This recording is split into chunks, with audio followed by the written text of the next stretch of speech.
What's up guys, Maidah here, Drunken Chef. We just finished having dinner at Rosie's Red Hot Cantina and Tacos. So yeah. Hey, what's up guys? So I just ran out of my battery for my vlog and my video, and we just finished eating at Rosie's. It's the new restaurant, Mexican restaurant here in Wellington. And we really had a nice dinner out there. It was really good. How would you say it? What's your comment, Josh? The birria tacos will be 10 out of 10. Oh, that's really great. Food was really awesome. The bone marrow is spot on. So we had a really nice food out there. So you better go there and book a reservation soon. Bye bye.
Chef.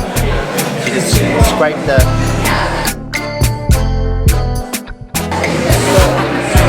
scrape the marrow from the taco. Thank you, Chef. Thank you.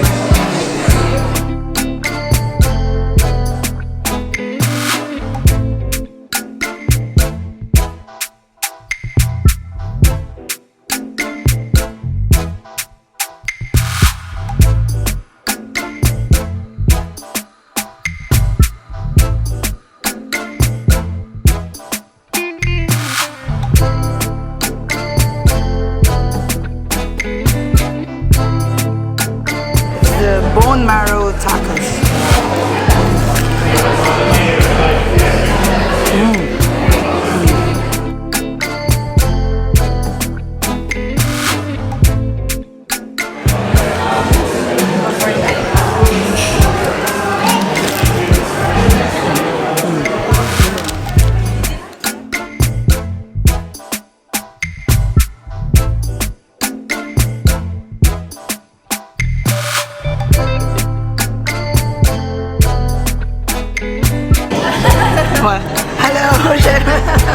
See ya, chef.